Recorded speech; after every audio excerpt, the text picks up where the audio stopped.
তেখেতসকল বহিৰাগত নহয়, তেখেত আমাৰ ভাৰতীয়, আমাৰ অসমৰ মানুহ। ধুবুৰীৰ মানুহক আমি অত্যাচাৰ কৰিম, ধুবুৰীৰ মানুহক আমি অপমান কৰিম। 14 চনৰ আগত আমাৰ ট্ৰেন্সফৰ্মাৰ নাছিলে গোটেই ভাৰতবৰ্ষত। তেখেতসকলে আজিলৈকে মাত মাতা নাই। এই সমষ্টিটো 5 ডিকেড 50 বছৰ পিছুৱাই লৈছে। যেতিয়াৰ পৰা বিজেপি চৰকাৰ অসমত গাদীত বহিছে, তেতিয়াৰ পৰা তেখেতসকলে ডেভেলপমেণ্টৰ ইস্যু বন্ধ কৰি কেনে মিয়া ইস্যু ষ্টাৰ্ট কৰিছিলে। Welcome to our interview session, interview with Irfan. আজি আমাৰ লগত এজন এনেকুৱা ইউথ আছে যোনে পলিটিক্সত বহুত দিনৰ পৰা আছে আৰু আমাৰ ধুবুৰীবাসী তেওঁক বেছিভাগ চিনি পায়। কিন্তু তেওঁৰ এটা প্লাছ পইণ্ট এইটো হয়, তেওঁ এটা ৱেল এডুকেটেড ল'ৰা যোনে এইবাৰ আমাৰ ধুবুৰী বিধানসভা সমষ্টিত MLA কেণ্ডিডেট হৈ কংগ্ৰেছৰ কাৰণে প্ৰত্যাশী এজন প্ৰতিনিধি, আৰু MLA হৈ তেওঁ আমাক ধুবুৰীবাসীক চাৰ্ভ কৰিব বিচাৰিছে। তেওঁ আমাৰ মাজত উপস্থিত আছে এজন ইঞ্জিনিয়াৰ, এজন ৱেল এডুকেটেড ল'ৰা, আৰু এজন এনেকুৱা ব্যক্তি যোনে আমাৰ ধুবুৰীৰ ইস্যু লৈ, আমাৰ অসমৰ ইস্যু লৈ সদায় ভোকাল থাকে। তেওঁ হ'ল নান আদাৰ দিন আমাৰ ফ্ৰেণ্ড, মোৰ সৰু ভাইটি কাজী মাহমুদুল হাছান। কাজী ভাই, ওয়েলকাম টু আৱাৰ প্ৰগ্ৰাম। আৰু আজি আমাৰ লগত অসমবাসী হয়, ধুবুৰীবাসী হয়, কেইটামান আমাৰ প্ৰশ্ন আছে। প্ৰথম প্ৰশ্নটো হ'ল যে আপুনি এবাৰ ধুবুৰীৰ কংগ্ৰেছৰ প্ৰাৰ্থী হয়, প্ৰত্যাশী প্ৰাৰ্থী হয়, আৰু আপুনি ধুবুৰী হিচাপে কি ভাবে যে এইবোৰ ইস্যু হয় আমাৰ ধুবুৰী, যোনটো এতিয়ালৈকে কোনো মানে ৰিচেণ্ট যিবোৰ আমাৰ MLA কেণ্ডিডেট আছিল বা MLA হৈ উঠিছিল আমাৰ কোনোদিন ধৰাই নাই এইবোৰ? হয়, নমস্কাৰ, very good evening to everyone. মই পোনপ্ৰথমে ধুবুৰী নিউজ চেনেলক মই ধন্যবাদ জ্ঞাপন কৰিছোঁ যে এটা গুৰুত্বপূৰ্ণ বিষয় লৈ আজি আমাৰ মাজত আহিছে। চাওক, মোৰ আশাটো আছেই 2026 চনত বিধায়ক হ'বলৈ বা জনপ্ৰতিনিধি হ'বলৈ। মই নিজে অসম প্ৰদেশ যুৱ কংগ্ৰেছৰ সাধাৰণ সম্পাদক আৰু লগতে ভাৰতীয় জাতীয় কংগ্ৰেছ দলৰ আশাবাদী প্ৰাৰ্থী। এতিয়া চাওক, ইস্যু বুলি ক'ব গ'লে ধুবুৰীৰ আপোনাৰ ইস্যু, চহৰৰ ইস্যু কওক, গাঁৱৰে ইস্যু কওক, 18খন গাঁও পঞ্চায়ত আৰু 16খন মিউনিচিপালিটি ৱাৰ্ডত আপোনাৰ বহুত ইস্যু আছে। মই আপোনাক ক'ব খুজিছোঁ যে যোৱা 10টা বছৰত যোনজন বিধায়ক আমাৰ ধুবুৰী সমষ্টিত প্ৰতিনিধিত্ব কৰিছে, তেখেত অহাৰ পিছৰ পৰা যে সেনেকুৱা এটা হৈছে যে ধুবুৰী সমষ্টিৰ অন্তৰ্গত ডেভেলপমেণ্ট বা উন্নয়নৰ এই লেংগুৱেজটো, এই ৱাৰ্ডটো নাইকিয়া হৈ গৈছে। আমি যুৱ প্ৰজন্ম সদায় আগুৱাই যাব খোজোঁ। আমাৰ Dhubri is a historical place. আমাৰ ধুবুৰীত ইনফ্ৰাষ্ট্ৰাকচাৰৰ বহুত দৰকাৰ। আমাৰ যোনটো ইনফ্ৰাষ্ট্ৰাকচাৰ আছে, আপুনি ইনফ্ৰাষ্ট্ৰাকচাৰৰ বহুতখিনি কথা সোমাই থাকে। আপোনাৰ ৰাস্তা ঘাটেই কওক, আপোনাৰ উদ্যোগেই কওক, ইণ্ডাষ্ট্ৰীয়ে কওক, আপোনাৰ ডেভেলপমেণ্টৰ স্বাৰ্থত এই ইনফ্ৰাষ্ট্ৰাকচাৰ ডেভেলপমেণ্টত বহুত কাম কৰিব লগা আছে। বিশেষকৈ ধুবুৰী সমষ্টি এটা এনেকুৱা সমষ্টি, এই সমষ্টিত বহুত চৰ এলেকা আছে য'ত কি আপোনাৰ নদী ভাঙা সমস্যা আছে, ইৰ'শ্যন। আমি স্থায়ীভাৱে ইৰ'শ্যনটো বন্ধ কৰিব লাগে। কেনেকৈ বন্ধ কৰিব পাৰোঁ, টেকনিকেল কাৰণ কি আছে, কেনেকৈ আমি আপোনাৰ হেৰিৰ পৰা বিধানসভাৰ পৰা আমি চিঞৰ ভাগৰ কৰি হ'লেও আমি কেনেকৈ ফাণ্ড লৈ আনি কেনেকৈ আমি সেইটো স্থায়ীভাৱে বন্ধ কৰিব পাৰোঁ, সেইটো মূল উদ্দেশ্য হ'ব লাগে। মই এজন এডুকেটেড ল'ৰা হৈ মই বিচাৰিম যে আমাৰ ধুবুৰী সমষ্টি অলি গলি চাৱৰ চাপৰি সকলো স্তৰৰ ছাত্ৰ ছাত্ৰীয়ে যাতে পঢ়া শুনা কৰে, শিক্ষিত হয়।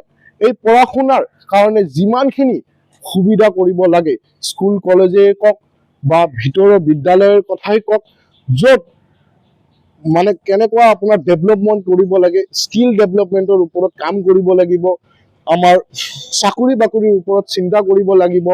আমাৰ নিজৰ ধুবুৰী সমষ্টিত বহুত টেলেণ্টেড ল'ৰা ছোৱালী আছে, আমি ঘৰৰ ভিতৰত থাকে, তেখেতসকলক কেনেকৈ ওলাই লৈ আনি আমি কেনেকৈ এৱাৰনেছ কৰিবলৈ, কেনেকৈ ট্ৰেইনিং দিব লাগিব, কেনেকৈ আগবঢ়াই লৈ যাব লাগিব, সেইটো আমাৰ মূল উদ্দেশ্য আৰু মূল লক্ষ্য।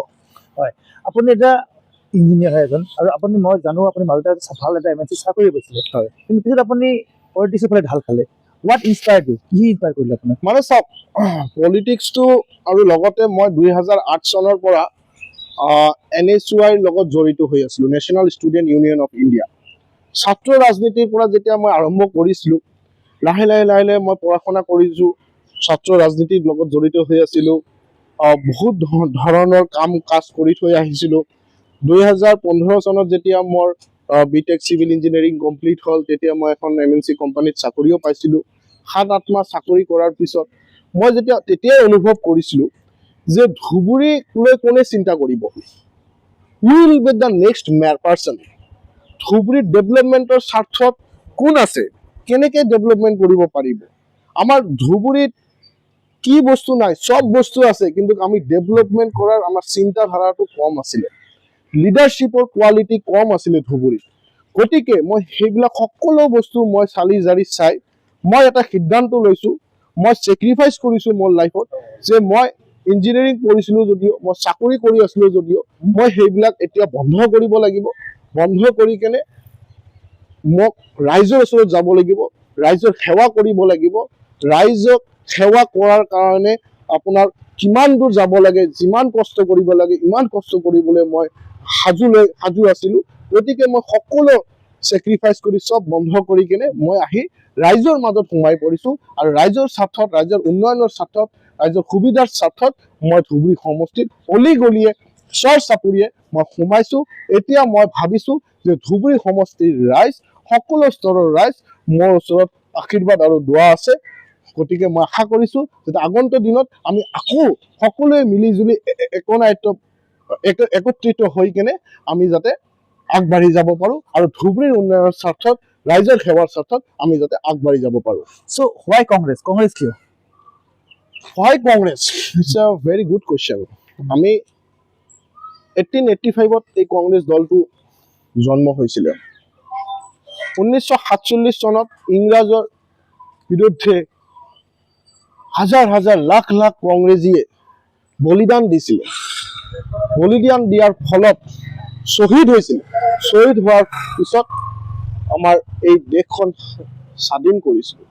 এই দেশখন আমাৰ যোনটো আৰম্ভ কৰিছিলে, আপুনি চায়েন্সৰ পৰা আৰম্ভ কৰি, আপুনি টেকনলজিৰ পৰা আৰম্ভ কৰি, IIMৰ পৰা আৰম্ভ কৰি, এইমছৰ পৰা আৰম্ভ কৰি, যিমানখিনি কম্পিউটাৰৰ পৰা আৰম্ভ কৰি, আমাৰ শিক্ষিত কেনেকৈ আনিব লাগে, মানে গোটেই ভাৰতবৰ্ষত পৰা আৰম্ভ কৰি যিমান স্তৰৰ ডেভেলপমেণ্ট আছে, এই কংগ্ৰেছ দলটোৱে কৰিছে।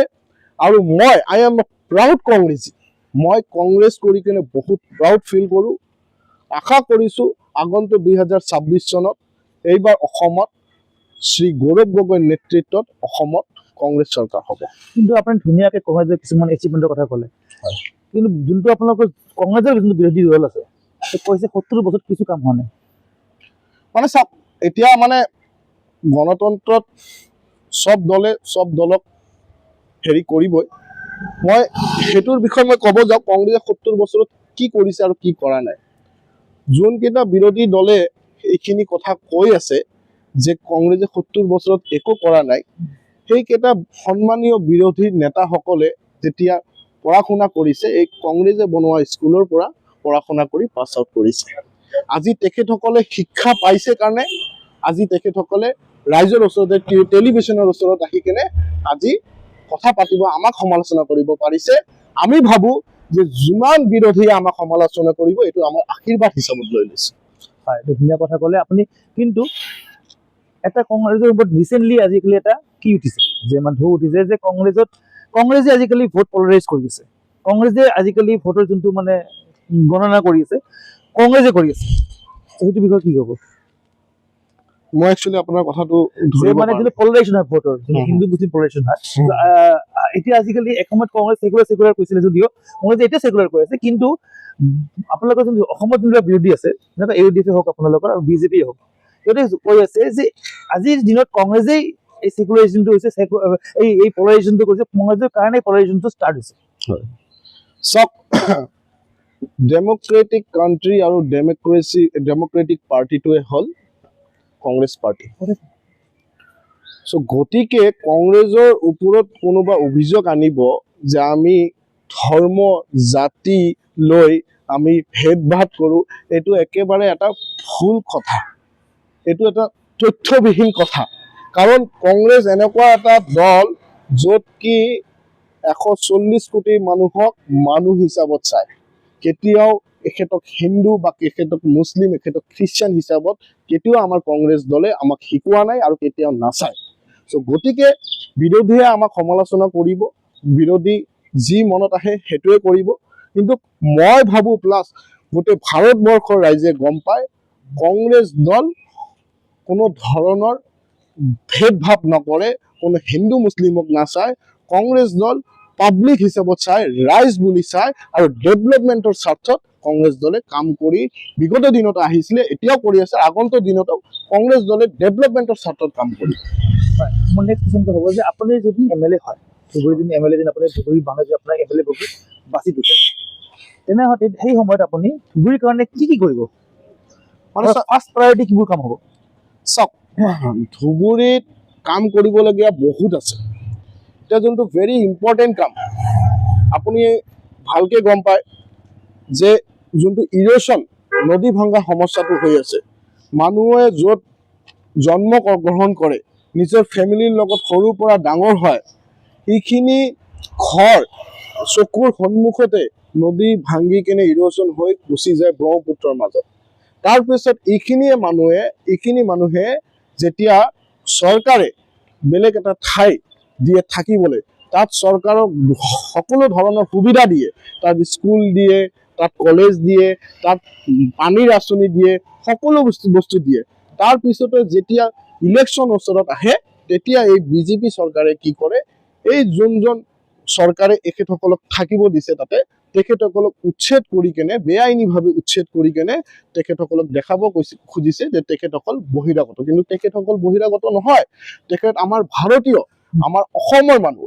তেখেতসকলৰ এটা সময়ত আমাতকৈ ভাল ঘৰ আছিলে, কিন্তু তেখেতসকলৰ ভাগ্য বেয়া, সেইকাৰণে তেখেতসকলৰ ঘৰ নদীৰ মাজত গুচি গৈছে। চ' গতিকে মোৰ ফাৰ্ষ্ট প্ৰায়ৰিটিটো হ'ব ধুবুৰী সমষ্টিৰ অন্তৰ্গত যিমানখিনি চৰ এলেকা, যিমানখিনি নদী ভাঙা সমস্যা আছে, এইটো স্থায়ীভাৱে ৰোধ কৰিবৰ মোৰ প্ৰথম উদ্দেশ্য হ'ব। ছেকেণ্ড উদ্দেশ্যটো হ'ব এডুকেশ্যনৰ ওপৰত গুৰুত্ব দিব লাগিব। যোনবিলাক বিদ্যালয় আমাৰ ৰিমট এৰিয়াত আছে, য'ত ছাত্ৰসকল তাত পঢ়িবলৈ যাবলৈ সুবিধা নাপায়, সেইখিনি সুবিধা কেনেকৈ কৰিব লাগিব, কেনেকৈ আমি চাইল্ড লেবাৰ আমি কেনেকৈ বন্ধ কৰিব পাৰিম। আমি যেতিয়া শিক্ষিত পঢ়া শুনা কৰাম এজন ছাত্ৰ ছাত্ৰীক, তেতিয়া চাইল্ড লেবাৰ বন্ধ হ'ব। আৰু স্কিল ডেভেলপমেণ্টৰ ওপৰত কাম কৰিম, যাতে নিজৰ টেলেণ্ট ওলাই আহি কেনে দেখাব পাৰে আৰু নিজৰ চাকৰি যাতে নিজে গ্ৰেপ কৰি ল'ব পাৰে, সেইটোৰ ওপৰত। থাৰ্ড, আমি ইনফ্ৰাষ্ট্ৰাকচাৰ ডেভেলপমেণ্টৰ ওপৰত কাম কৰিব লাগিব। আমি ফ'ৰ্থ, হেল্থৰ ইছ্যুৰ ওপৰত কাম কৰিব লাগিব। আৰু বিভিন্ন ইছ্যু আছে। মই ভাবোঁ যে আমাৰ ধুবুৰী এটা হিষ্ট্ৰিকেল প্লেচ। মই ভাবোঁ ধুবুৰীক লৈ এতিয়ালৈকে কোনো এজন নেতা টুৰিজমৰ ওপৰত মাত মাতা নাই। মই যদি ভৱিষ্যতত সকলো ৰাইজে যোৱা আশীৰ্বাদত যদি মই বিধায়ক হওঁ, তেতিয়াহ'লে মই টুৰিজমৰ ওপৰত মাত মাতিম, যাতে গোটেই অসমৰ ৰাইজ ধুবুৰীত যোনটো ঐতিহ্যমণ্ড, যোনটো হিষ্ট্ৰিকেল প্লেচ আছে, ইয়াত যাতে টুৰিষ্টবোৰ আহি কেনে উপভোগ কৰিব পাৰে। ইমান ধুনীয়া এটা ঠাই বনাব মন আছে, যাতে গোটেই অসমৰ ৰাইজ, কিয় গোটেই ভাৰতবৰ্ষৰ ৰাইজ ধুবুৰীত ফুৰিব আহে আৰু ধুবুৰী উপভোগ কৰিব, হোৱাট ইজ ধুবুৰী, সেইটো যাতে নিজে উপভোগ কৰিব পাৰে। ঠিক আছে, আপুনি ধুনীয়া কথা ক'লে। কিন্তু হিষ্টৰিকেলি ধুবুৰী মানুহবোৰ কংগ্ৰেছী হয়।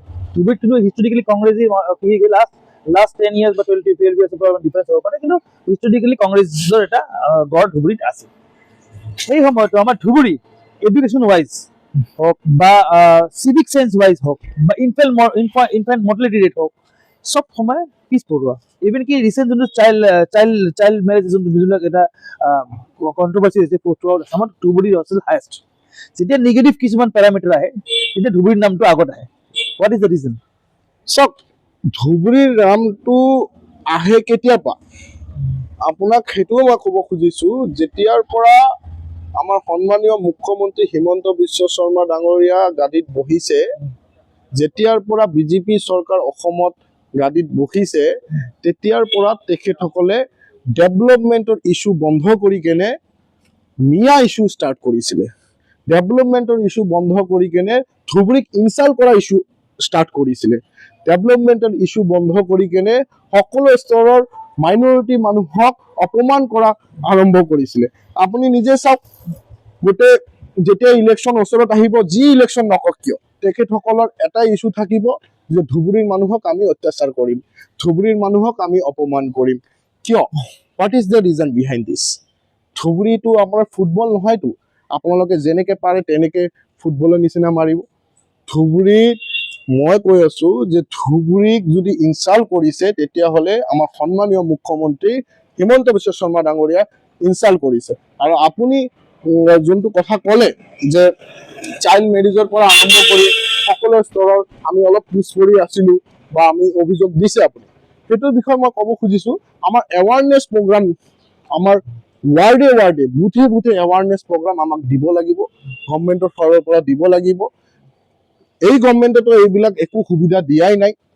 আগন্তুক 2026 চনত যেতিয়া কংগ্ৰেছৰ চৰকাৰ আহি আছে, আৰু যদি সকলোৰে দোৱা আশীৰ্বাদত মই যদি ধুবুৰী সমষ্টিৰ বিধায়ক হওঁ, এই চাইল্ড লেবাৰৰ পৰা আৰম্ভ কৰি, চাইল্ড মেৰেজৰ পৰা আৰম্ভ কৰি যিকোনো বস্তুত, আপুনি ড্ৰাগছৰ কথাই কওক বা যিয়ে কওক, সেইটো অকল মই কথা দিছো যে সকলো স্তৰত সোমাই সকলো গাঁৱে ভূঞে, চহৰ চাপৰি, আপোনাৰ ৱাৰ্ডত, সকলো জাগাত সোমাই আমি গভৰ্ণমেণ্টৰ ফালৰ পৰা আমি এৱাৰনেছ প্ৰগ্ৰাম কৰিম। যিমান এৱাৰনেছ প্ৰগ্ৰাম কৰিম, মানুহ তেতিয়াহে অৱগত হ'ব, তেতিয়াহে ভাল ৰাস্তাত আহিব। সেইটোৱে আমাৰ। আপুনি এটা ধুনীয়া কথা ক'লে, আপুনি এনেকুৱা লাগিছে যে আপোনাৰ কথা এনেকুৱা ক'লে যে আপুনি নেক্সট টাইম 2026ত গভৰ্ণমেণ্ট আহিব কংগ্ৰেছৰ। চ' সেইটো লৈ ইমান আপোনাৰ বিশ্বাস কিহৰ কাৰণে, আৰু হোৱাট ইজ দ্য ৰিজন, মানে মানুহে চবে কংগ্ৰেছ চাপৰ্ট কৰে? মানে চাওক, যেতিয়া নিজৰ ঘৰ, নিজৰ মাটি, নিজৰ বাৰী আমাৰ এই গভৰ্ণমেণ্টে যেতিয়া ভাঙি কেনে লৈ যায় নহয়, আৰু ভাঙি কেনে লৈ গৈ যেতিয়া আদানী আম্বানীৰ নিচিনা ডাঙৰ ডাঙৰ ইণ্ডাষ্ট্ৰিয়েলিষ্টক যেতিয়া দি দিয়ে নিজৰ ঘৰটো, তেতিয়া মানুহে কেতিয়া সহ্য নকৰে।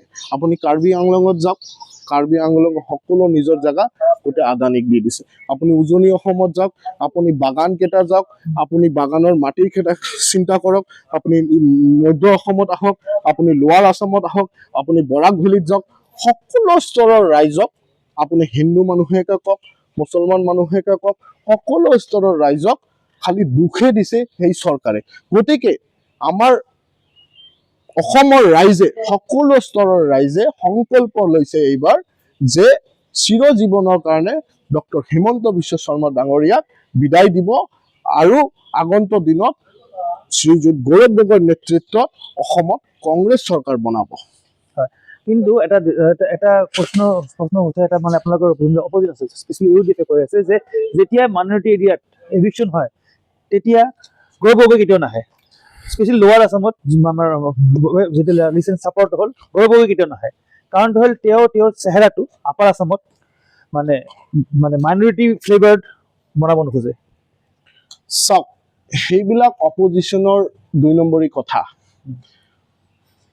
আমাৰ সন্মানীয় অসম প্ৰদেশ কংগ্ৰেছ কমিটিৰ সন্মানীয় সভাপতি শ্ৰীযুত গৌৰৱ গগৈ ডাঙৰীয়া গোটেই অসমবাসী বুলি নহয়, গোটেই ভাৰতবৰ্ষত সকলো ৰাইজক ওচৰত লগত থাকে। তেখেত যেনেকে পাৰ্লিয়ামেণ্টত গোটেই নৰ্থ ইষ্টৰ বিষয়ে কওক, গোটেই ভাৰতবৰ্ষৰ বিষয়ে কওক, যেনেকে মাত মাতে, যেনেকে চিঞৰ ভাগৰ কৰে পাৰ্লিয়ামেণ্টত, যেনেকে গ্ৰাস কৰি লৈ আনে বস্তুবোৰ, তেনেকুৱা কোনো কৰিব নোৱাৰে। গতিকে গৌৰৱ গগৈ ডাঙৰীয়া হিন্দুৰ লগতো আছে, মুছলিমৰ লগতো আছে, উজনিৰ লগতো আছে, নামনিৰ লগতো আছে, মধ্যৰ লগতো আছে, আৰু বৰাক ভেলীৰ লগত আছে। গোটেই অসমৰ সকলো স্তৰৰ ৰাইজৰ লগত গৌৰৱ গগৈ ডাঙৰীয়া আছে, আৰু আছিলে, এতিয়াও আছে, আৰু ভৱিষ্যতত থাকিব। যেতিয়া মুখ্যমন্ত্ৰী হ'বলৈ গৈ আছে, এইটো নিশ্চিত। হয়, আপোনাক যেতিয়া মই প্ৰশ্নটো সুধিছিলো আৰু চুইং কৰি যোৱা পিছপিনে যে মানে লং টাইম কংগ্ৰেছ আমাৰ ইয়াতে আছিলে, তথাপিও আপুনি ধুনীয়াকৈ কুৱেশ্যনটো ডজ কৰিছে। কিন্তু এডুকেশ্যনটো আজিৰ কথা নহয়, এডুকেশ্যনটো লং টাৰ্ম কথা।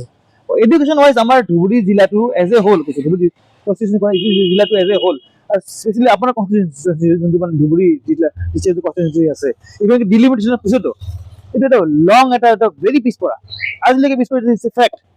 সেইটো মানে চাওক, ৰিজন আপুনি 2006 চনৰ আগলৈকে যি হাৰে গ্ৰাফটো বাঢ়িছে, এডুকেটেড লেভেলে কওক বা ডেভেলপমেণ্ট লেভেলে কওক বা ইনফ্ৰাষ্ট্ৰাকচাৰ ডেভেলপমেণ্ট লেভেলে কওক, 2006 চনৰ পিছৰ পৰা যেতিয়া এই AIUDF দলৰ বিধায়কসকল আমাৰ ধুবুৰী সমষ্টিত প্ৰতিনিধি হৈ কেনে আহিছিলে, তেখেতসকলৰ MLA সকলৰ ইচ্ছা থাকিব লাগিব আমাৰ সমষ্টিত ডেভেলপমেণ্টৰ কাৰণে। MLA সকলৰ ইচ্ছা থাকিব লাগিব সৰু সুৰা ছাত্ৰ ছাত্ৰীক কেনেকে এডুকেটেড কৰি ডাঙৰ কৰিব লাগিব। তেখেতসকলে আজিলৈকে মাত মাতা নাই। You don't know' from last 20 years they are ruling, AIUDF are ruling, but I want to say that তেখেতসকলে 20 বছৰ ৰাজত্ব কৰি কেনে ধুবুৰী সমষ্টিটো 5 ডিকেড 50 বছৰ পিছুৱাই লৈছে। গম পায়নে? ধুবুৰী সমষ্টিৰ ৰাইজ সেইখিনি কথা গম পাইছে এইবাৰ। সেইকাৰণে ধুবুৰী সমষ্টিৰ ৰাইজ এইবাৰ সংকল্প লৈছে, মনৰ ভিতৰত সংকল্প লৈছে যে AIUDF দল তথা ধুবুৰী সমষ্টিৰ সন্মানীয় বিধায়ক নজৰুল হক চাহাবক এইবাৰ ম্যানুফেক্সাৰ কৰি কেনে ধুবুৰীৰ পৰা খেদি পঠাব আৰু ধুবুৰী সমষ্টিত এইবাৰ কংগ্ৰেছৰ বিধায়ক হ'ব। বাট আমাৰ ইয়াতে ৰিচেণ্টলি যিবিলাক ডেভেলপমেণ্টৰ কাম হৈছে, মেডিকেল কলেজে হওক বা আপোনাৰ ধুবুৰী ফুলবাৰী ফিজে হওক, অনগোয়িং প্ৰচেছ আছে, বা হাইৱেজ হওক, ৰোডছ হওক, ইভেন ইলেক্ট্ৰিচিটিৰ যোনবিলাক ইছ্যুজবিলাক বৰ্তমান চল্ভ হৈছে, এইটোৰ কাৰণে ক্ৰেডিট কিন্তু BJPয়ে লয় আৰু কি কয় AIUDF লয়, কিন্তু কংগ্ৰেছৰ তাতে কোনো নাম ধৰণৰ নাই। মানে চাওক, মই আগতীয়াকে কৈ থৈছো, কংগ্ৰেছৰ যিমান চৰকাৰ আছিলে, যেতিয়ালৈকে চৰকাৰ আছিলে, মানে আপোনাৰ কথাৰ মাধ্যমত সেনেকুৱা মানে কথাটো আহিছে যে 2014 চনৰ আগত আমাৰ ট্ৰেন্সফৰ্মাৰ নাছিলে গোটেই ভাৰতবৰ্ষত। 2014 চনৰ আগলৈকে কিতাপ বহি নাছিলে। 2014 চনৰ আগত দলং নাছিলে। কথাটো এনেকুৱা নহয়, সেইটো পাব্লিকক বুজাব খোজে তেনেকে, কিন্তু যিমানখিনি কাম মানে পিলাৰ যোনটো গ্ৰাউণ্ড লেভেলৰ যোনটো কাম আছে, এইখিনি কংগ্ৰেছে কৰি থৈ ভেটি বনাই থৈ ভাৰতবৰ্ষত বনাই থৈ গৈছে। তেখেতসকলে ওপৰত আপোনাৰ অট্টালিকা ঢালাই কৰি কেনে তেখেতসকলে দেখাব খুজিছে যে আমি গোটেইখিনি আমি কৰিছো, কিন্তু মেইন পিলাৰ, মেইন যোনবোৰ খুঁটি আছে, মেইন যোনবোৰ পিলাৰ আছে, সেইবিলাক কংগ্ৰেছে কৰি থৈ যোৱা, স্পষ্ট কথা। তো লাষ্ট প্ৰশ্ন আপোনাৰ লগত হ'ল যে আপুনি যিহেতু নিৰ্বাচন ওচৰতে আহিছে আৰু আপুনি একদম মানে এজ এ প্ৰত্যাশী কেণ্ডিডেট হয়, চ' আপোনাৰ ষ্ট্ৰেটেজি কি হ'ব আমাৰ ধুবুৰীৰ মানুহক, যিটো AIUDF অলৰেডি চলি আছে, এটা অনগোয়িং যোনটো MLA AIUDF হয়, ধুবুৰীৰ মানুহক আপুনি এৱেৰ কৰাৰ কাৰণে কি ষ্টেপ ল'ব? চাওক, এইটো আজিৰ পৰা নহয়, যোৱা 2 বছৰৰ পৰা আমি 3 বছৰৰ পৰা বা 5 বছৰৰ পৰা আমি কংগ্ৰেছ দলৰ সকলো স্তৰৰ কৰ্মকৰ্তাই আমি লাগি আছো পাব্লিকৰ লগত। যেতিয়া 2019 চনত COVID-19 কৰোনা বেমাৰটো হৈছিলে, তেতিয়া আমাৰ ধুবুৰী সমষ্টিৰ সন্মানীয় বিধায়ক ডাঙৰীয়াৰ ফোন ছুইচ অফ আছিলে। তেতিয়া আমাৰ ধুবুৰী সমষ্টিৰ ৰাইজ যেতিয়া পুলিচ প্ৰশাসনৰ কোবন খাইছিলে, তেতিয়া আমাৰ ধুবুৰী সমষ্টিৰ বিধায়ক ৱেষ্ট বেংগলত গৈ কিনে AC অন কৰি শুই আছিলে, কিন্তু এবাৰো খবৰ ল'বলৈ অহাটো দূৰৰ কথা, এবাৰ ফোন কৰিও খবৰ লোৱা নাই বিধায়ক মহোদয়। যেতিয়া আমাৰ ধুবুৰীৰ ৰাইজ বিপদত পৰে, তেখেত ৱেষ্ট বেংগলত গৈ শুই থাকে। চ' গতিকে ধুবুৰীৰ ৰাইজ ভালকে গম পাইছে। এতিয়া আপুনি কৈ আছে তেখেতসকলৰ কোচকোৱাচ আৰম্ভ কৰিছে, হয়, 5 বছৰ 2021 চনত যেতিয়া জিকিছিলে, 4 বছৰ তেখেতসকলে শুই আছিলে। এই লাষ্ট যোনটো 6 মান্থ আছে, এই 6 মান্থত তেখেতসকলে গাঁৱে ভূঞে মিটিং কৰিব, আঁচনি দিব, অমুক ৰাস্তাৰ কাৰণে আধাৰশিলা বনাই দিব, আৰু তেখেতসকলে ভাবিছে যে পাব্লিকে একো বুজি নাপায়। আমাৰ ধুবুৰীৰ সচেতন পাব্লিক সকলো বস্তুৱে এইবাৰ গম পাইছে। আমাৰ ধুবুৰীৰ যুৱ প্ৰজন্মই কওক, আমাৰ চিনিয়ৰ চিটিজেনে কওক, সকলো স্তৰৰ ৰাইজ এইবাৰ সংকল্প লৈছে যে কেনেকে AIUDF দল আৰু নজৰুল হক চাহাবক চিৰ বিদায় দিব পাৰো, সেইটো কাৰণে আমাৰ সংকল্প লৈছে। আপোনালোকে একো চিন্তা নকৰিব ধুবুৰী সমষ্টিৰ ৰাইজ, মই কাজী মাহমুদুল হাছান আপোনাৰ লগত এতিয়াও আছো, আগন্তুক দিনতো সদায় থাকিম। কোনো ধৰণৰ ভয় ভাবুকি আপোনালোকে ভয় নকৰিব। আগন্তুক 2026 চনত গৌৰৱ গগৈৰ নেতৃত্বত আমাৰ অসমত কংগ্ৰেছ চৰকাৰ আহি আছে। আমি সকলো ৰাইজ শান্তি সমৃদ্ধি বজাই ৰাখিব লাগিব। আমি সকলো স্তৰৰ হিন্দু, মুছলমান, খ্ৰীষ্টিয়ান, শিখ আমি একত্ৰিত হৈ থাকি আমি বৰ অসম আৰু ধুবুৰী উন্নতিৰ ক্ষেত্ৰত আমি আগবঢ়াই লৈ যাব লাগিব। আমাৰ অসমত এইবাৰ গোপীনাথ বৰদলৈ ডাঙৰীয়াৰ আদৰ্শত বৰ অসম গঢ়িবলৈ গৈ আছো। আমি ডক্টৰ ভূপেন হাজৰিকা ডাঙৰীয়াৰ আদৰ্শত বৰ অসম গঢ়িবলৈ গৈ আছো। আমি জ্যোতিপ্ৰসাদ আগৰৱালা ডাঙৰীয়াৰ আদৰ্শত আমি বৰ অসম কৰিবলৈ গৈ আছো। আৰু আমি আমাৰ হাৰ্ড ৰক্স হিয়াৰ আমুঠু জুবিন গাৰ্গ ডাঙৰীয়া আদৰ্শত এইবাৰ অসমত বৰ অসম গঢ়িবলৈ গৈ আছো। আৰু এইবাৰ অসমত কংগ্ৰেছৰ চৰকাৰ হ'বলৈ গৈ আছে। ধন্যবাদ।